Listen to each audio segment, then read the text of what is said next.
আমরা বিজেপি বিরোধিতায় আমরা নিশ্চল। আমাদের নেতা জ্যোতি বসু যেদিন ওদেরকে অসভ্য বর্বর বলেছিলেন সেদিন তৃণমূলের জন্ম হয়। তৃণমূল যাচ্ছে ঠিকই, কিন্তু তৃণমূল এই ট্রেনে বিনা টিকিটের যাত্রী। উল্টো দিক থেকে টিটি আসবে, বিড়ি লোকানোরও টাইম পাবে না, ট্রেন স্টেশনে থামারও টাইম পাবে না, তৃণমূল চলন্ত ট্রেন থেকে ঝাঁপ মারবে। এখন তাই হচ্ছে। তো মমতা ব্যানার্জি বলে দিয়েছেন আমি ইন্ডিয়া জোটে বাইরে থেকে থাকবো। কেন বলেছেন? বোকা উনি? না, উনি বিজেপিকে বার্তা পাঠিয়েছেন যে ভাইপোটাকে বাঁচা, ভাইপোটাকে ভেতরে ঢোকাস না, আমি ইন্ডিয়া জোটটা খেটে দেওয়ার চেষ্টা করছি। কেন মমতা ব্যানার্জিকে বলতে হচ্ছে? কারণ বিজেপি দূর থেকে কান ধরে বলেছে সিপিএম বাড়ছে, সিপিএম তো জিতে যাবে। ওরে তোরা না, সিপিএম জিতলে আমাদের সমূহ বিপদ। যেদিন বিজেপি সিএএ লাগু করার চেষ্টা করেছিল, সিপিএম এর যে কটা লোক পার্লামেন্টে ছিল সবাই সিএএ এর বিরুদ্ধে ভোট দিয়েছিল, কিন্তু যাদবপুরের এমপি মিমি চক্রবর্তী সেদিন সিএএ এর বিরুদ্ধে ভোট দিতে যাননি। বিজেপির সুবিধা করে দিয়েছিলেন তিনি সহ 8 জন তৃণমূলের এমপি অনুপস্থিত থেকে। আমি অবশ্য মিমি চক্রবর্তীকে খুব দোষ দিই না, তিনি সেই বিরল প্রজাতি যিনি তৃণমূল সরকারে থাকাকালীন তৃণমূলের এমপি হয়ে তৃণমূলের হাতে করোনার সময় জাল ভ্যাকসিন খেয়ে গেছিলেন।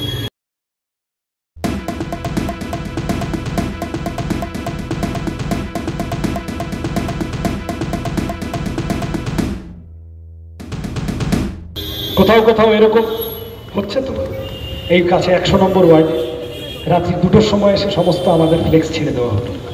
রাত 2টোর সময় কারা আসে? যাদের দিনের আলোয় মুখ দেখানোর সাহস থাকে না। এরকম কোথাও কোথাও হচ্ছে ডাইভার্সন ট্যাকটিক্স। ভাবছে এইসব করে সিপিএমকে ভয় পাওয়াবো, আর সিপিএম ভয় পাবে না বুঝে গেছে, বলছে মানুষকে তাহলে ভয় পাবো। তোমরা বাবা কচু পোড়া ঘন্টা, মানুষও এবারে ভয় পাবে না। ওই যে আমাকে উল্টো দিকে যাদবপুরে দেখেছেন, আমাকে আটকে ছিল, প্রচার করছিল, তখন আটকে ছিল, আমি এইরকম করতে করতে যাচ্ছিলাম থামস আপ দেখাতে দেখাতে। আমাকে পরে এক সাংবাদিক জিজ্ঞাসা করলো যে থামস আপ দাদা এটা কি, দেখো কি বললে? আমি বললাম দেখো এটা দুটো মানে হয়, এক হলো থামস আপ, তৃণমূল বিক্ষোভ করছে, ঠিক আছে, পয়সা কড়ি দিয়েছে, মদ মাংস খাইয়েছে, খেয়ে কিছু ছেলে মেয়েকে সামনে লেলিয়ে দিয়েছে, করছে, ওইটা থামস আপ একটা হয়। আরো একটা মানে হয়, এটার মানে হলো, ওইটা ইংরেজি মানেটা হলো থামস আপ, আর বাংলা মানেটা হলো তোরা আমার কচু পোড়া করবি, ঘন্টা করবি, আমরা আমাদের কথা নিয়ে এগোবো, কোনো চাপ। এই সমীক্ষা ফমীক্ষা এবার দেখানো বন্ধ হয়ে গেছে, দেখেছেন? প্রতিবার এরকম গুদগুদ গাদাগুচ্ছ সমীক্ষা দেখায়। এতদিনে আমরা যতদিনে যাদবপুরে ভোট করতে আসবো, ইতিমধ্যে সমস্ত দফার বাকি দফাগুলোর ভোট হয়ে গেছে। লিখে নিন, অন্তত 8টা থেকে 10টা সিটে বাম এবং কংগ্রেসের এমপি পশ্চিমবাংলার মানুষ ইতিমধ্যে নির্বাচিত করে ফেলেছে। ওই সংখ্যাটাকে শেষ দফায় 13, 14, 15 নিয়ে যাওয়া এখন আমাদের কাজ।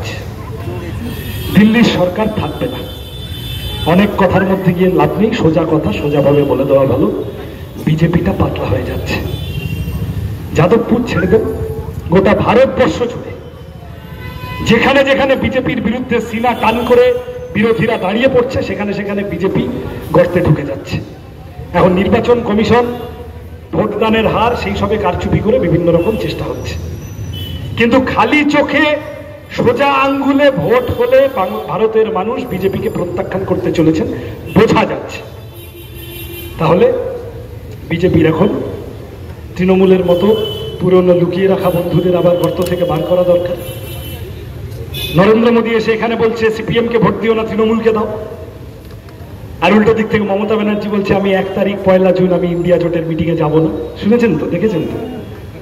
অভিষেক ব্যানার্জি বলেছে কদিন আগে আমি সিএএ সমর্থন করে দেবো, দুটো কিন্তু মেনে নিলে। 19 সালে যখন সিএএ লাগু করার চেষ্টা হচ্ছে এখানে আমাদের এই সব কলোনি এরিয়া, একের পর এক হিন্দু মুসলমান নির্বিশেষে, ওপারের মানুষ তো বটে, এপারের মানুষ, গরিব উদ্বাস্তু হিন্দু মানুষ, কার কাছে জন্মের কাগজ, কার বাবার জমির কাগজ কি আছে, সব শুদ্ধ বিপদে পড়ে যাবে। যেদিন বিজেপি সিএএ লাগু করার চেষ্টা করেছে, সিপিএম এর যে কটা লোক পার্লামেন্টে ছিল সবাই সিএএ এর বিরুদ্ধে ভোট দিয়েছিল, কিন্তু যাদবপুরের এমপি মিমি চক্রবর্তী সেদিন সিএএ এর বিরুদ্ধে ভোট দিতে যাননি। বিজেপির সুবিধা করে দিয়েছিলেন তিনি সহ 8 জন তৃণমূলের এমপি অনুপস্থিত থেকে।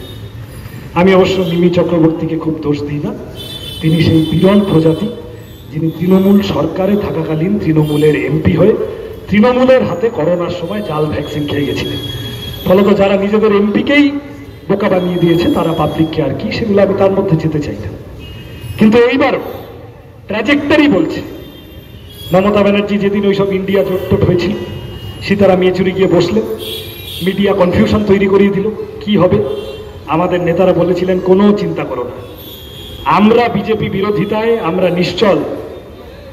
আমাদের নেতা জ্যোতি বসু যেদিন ওদেরকে অসভ্য বর্বর বলেছিলেন, সেদিন তৃণমূলের জন্ম হয়।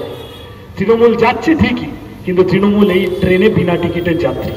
উল্টো দিক থেকে টিটি আসবে, বিড়ি লোকানোরও টাইম পাবে না, ট্রেন স্টেশনে থামারও টাইম পাবে না, তৃণমূল চলন্ত ট্রেন থেকে ঝাঁপ মারবে। এখন তাই হচ্ছে তো। মমতা ব্যানার্জি বলে দিয়েছেন আমি ইন্ডিয়া জোটে বাইরে থেকে থাকবো। কেন বলেছেন? বোকা উনি না, উনি বিজেপিকে বার্তা পাঠিয়েছেন যে ভাইপোটাকে বাঁচা, ভাইপোটাকে ভেতরে ঢোকাস না, আমি ইন্ডিয়া জোটটা খেটে দেওয়ার চেষ্টা করছি। কেন মমতা ব্যানার্জিকে বলতে হচ্ছে? কারণ বিজেপি দূর থেকে কান ধরে বলেছে সিপিএম বাড়ছে, সিপিএম তো জিতে যাবে, ওরে তোরা নাম, সিপিএম জিতলে আমাদের সমূহ বিপদ। তাহলে মমতা ব্যানার্জি এখন মার্কেটে নেমেছেন এইসব করতে, তার দল নেমেছে। আমার নির্দিষ্ট কথা, তৃণমূলের বিরুদ্ধে বিজেপি যেমন কোনো বিকল্প নয়, বিজেপির বিরুদ্ধেও তৃণমূল কোনো বিকল্প নয়। এরা সেটিং এর উপরে দাঁড়িয়ে, এই সেটিং ভাঙতে হবে, রুজি রুটির কথা বলতে হবে। যে কাজ আমরা গত 2 মাস ধরে চেষ্টা করেছি, 2 মাসের বেশি, 75 দিন, 2.5 মাস ধরে অসংখ্য মানুষের ভালোবাসা পেয়েছি, হাজার হাজার লক্ষ লক্ষ মানুষের ভালোবাসা পেয়েছি। এখন শেষ, আমাদের নেট প্র্যাকটিসটা ভালো হয়েছে, পরীক্ষার আগের রাত্রি অবধি আমাদের পড়াগুলো ভালোই হয়েছে। তাহলে এখন পরীক্ষার দিন আমরাই এনশিওর করব যাতে পরীক্ষা কেন্দ্রে গার্ড ভালো থাকে, আমরা এনশিওর করব যাতে কেউ টুকলি করতে না পারে। আপনাদের কাজ পরীক্ষা কেন্দ্রে গিয়ে 4 নম্বর বোতাম, 4 নম্বরে আমার নাম আর ওই কাস্তে হাতুড়ি তারা চিহ্নটি পড়েছে। যাদবপুরে 4 মারলেই 6 মারা হয়ে যাবে, 4 মারুন, চোর তাড়ান, লাল আবিরে দেখা হবে। যাদবপুর আমরা জিততে চলেছি, তার জন্য টালিগঞ্জের সাহায্য চাই। আমি 2.5 মাস আগের সভায় এখান থেকে বলেছিলাম যে এই চত্বর না জিতলে টালিগঞ্জ জিতবো না, আর টালিগঞ্জ না জিতলে যাদবপুরও জিতবো না। এবার উল্টোভাবে বলছি, যাদবপুর জিতবে, টালিগঞ্জ জিতবে, তার জন্য 95 জিততে হবে, তার জন্য 97, 98, 94, 100 সব জিততে হবে। সবাই মিলে আগামী 3-4 দিন প্রস্তুত হন, মাঠে ধান আছে, ভালো করে ফসল কাটার মতো করে প্রস্তুত হন। দেখা হবে 1 তারিখ লড়াইয়ের ময়দানে, দেখা হবে 4 তারিখ লাল আবিরে। ভোট দিন বাঁচতে, ভোট দিন বাঁচতে, তেরে মেরে বাঁচতে, তারা হাতুড়ি কাস্তে। আপনারা দেখছেন আওয়াজ, রোজকারের হক কথা। ফর মোর আপডেটস অ্যাবাউট আওয়াজ, please subscribe our YouTube channel.